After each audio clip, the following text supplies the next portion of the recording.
Hey everyone, my name is Mira and I'm here to share my healing journey from an eating disorder that I struggled with for over 10 years. I'm going to talk to you honestly about causes and consequences and how I learned to treat my body with kindness and love instead of being with a constant war. uh, instead of fighting my body. From very young age, I did rhythmic gymnastics, and I want to be clear, nobody forced me to do it. I actually asked my mom to sign me up. I grew up in a very small town in Siberia, so when a gymnastics studio was opened in my town, everyone knew about it, and I was the one who asked my mom, please bring me there. But rhythmic gymnastics is incredibly demanding sport. When it comes to your body and appearance, you are expected to maintain a very low weight, to look in a certain way in leotard during the competitions. Our coaches waited us every single day before practice, and if you came even like 1 pound heavier than the day before, they would make you to do 500 double jumps before you were allowed to start your practice and to join the rest of the group. At competitions and training camps, food was used as a punishment. Coaches would literally go through the bags our moms packed and take out anything that looked like a treat. By the time I was 14, I had developed a deeply unhealthy relationship with food and serious dependency on sugar. Eventually, I quit gymnastics because I didn't see a future for myself in this kind of sport. And while I walked away with discipline and a strong character, I also walked away with an eating disorder. When I was 15, my parents would give me pocket money and I'd go buy the whole bags of candy and I just sit and eat them while no one was watching. I started slowly gaining weight. My body didn't look bad by any outside standards. Alongside with constant craving for sugar, I developed body dysmorphia. That's when your perception of your own body is distorted and you look in the mirror and what you see doesn't match the reality. When I started gaining weight, I told myself I had to fix it immediately, somehow, no matter what I would do. And I go on this exhausting crash diet with extremely low calories. I'd lose weight and then I'd gain it back. Lose weight and gain it back. That vicious circle went on for so long time, like years. When I eventually moved out of my parents' house, things escalated. It wasn't just restrictive diets anymore. I started taking things I could buy at the pharmacy, running 10 kilometers in freezing cold weather, like some lost weight pills, working out, nearly passed out. I was coaching rhythmic gymnastics to little kids at that time, and I was studying in university. And sometimes after eating, I would make myself throwing up. There were months where I'd feel okay, no episodes, and then it would all come back and I would gain weight again. I hated myself. I deeply hated my body. I was genuinely being violent toward myself for years. Some of the supplements I was taking was lymph drainage pills, fat burners. They would mess with my nervous systems. I would have insomnia, panicking attacks, and through all of this, I looked completely fine on the outside. You would never have guessed anything was wrong with me. That's why this eating disorder is so terrifying.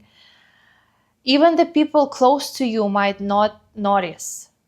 And because you're not aware of it and nobody can tell you anything from the outside, this is so scary that you even not aware of something going on with you. When I was 23, I moved to United States, and that's when this when things hit the whole new level. But also, honestly, uh, it's when I started to figure out who I actually was for the first time.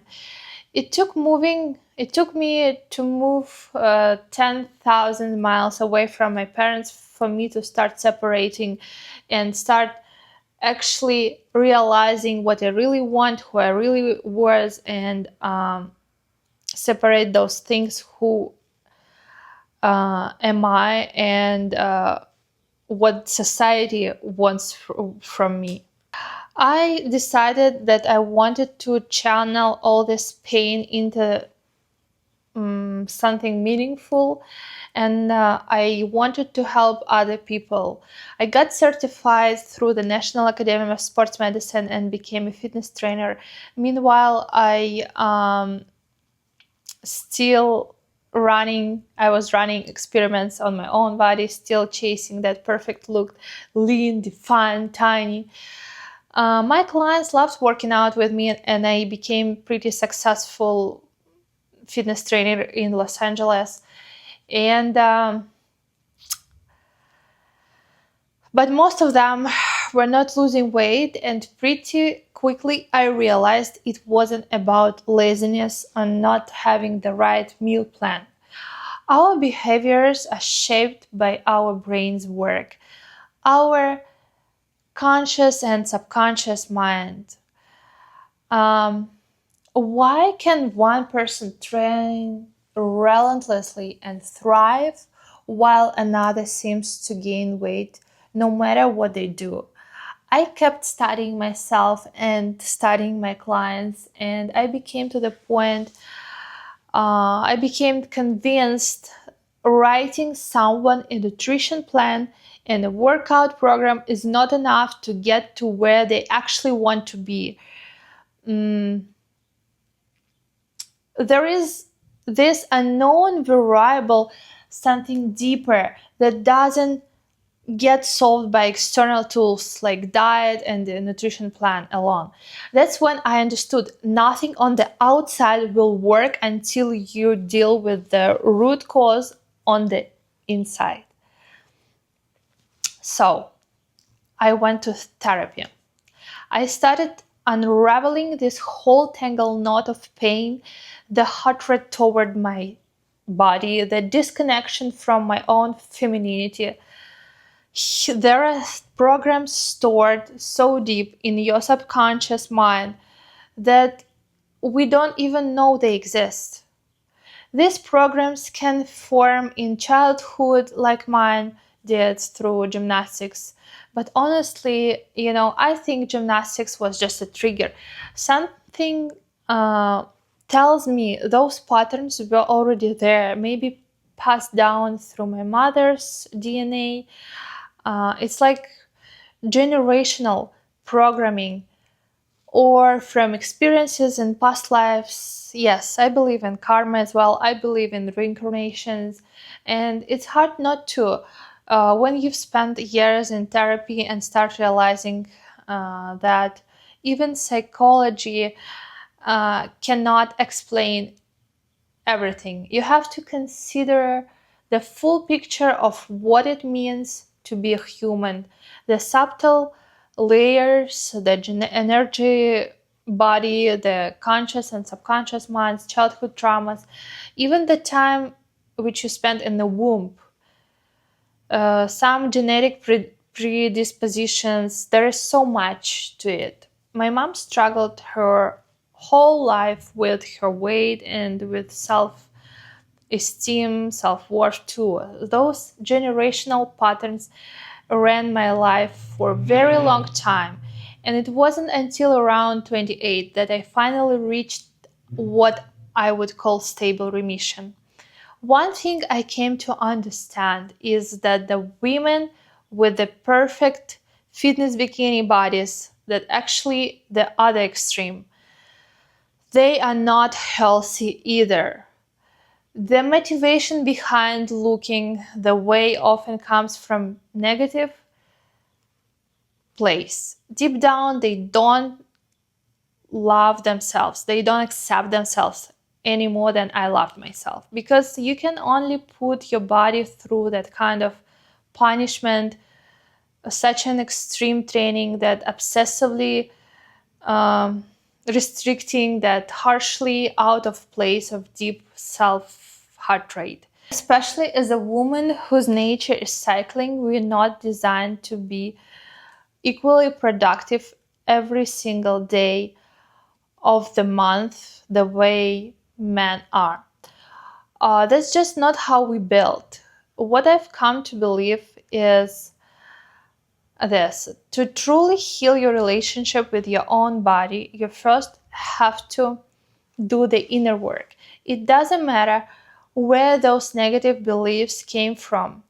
What matters is that you become aware of them, because once you can see the program that's been running your life, you have a choice. You get to decide from a different part of yourself, the part that treats your body with kindness and true love. We have to honor our individual nature. We have to accept our femininity.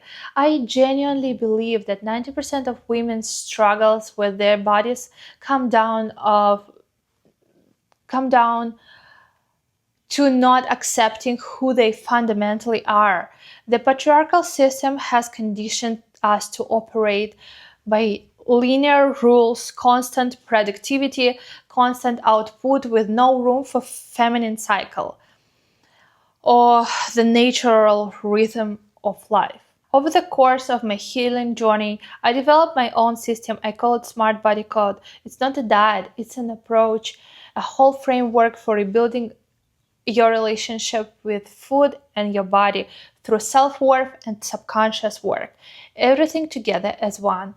You can get this mini book or guide, whatever you call it, that walks you through this approach through the link in my bio.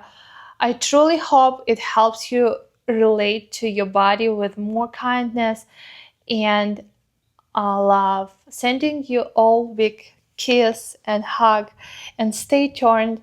Follow me here, follow me on Instagram through the link in bio as well, and see you in the next video.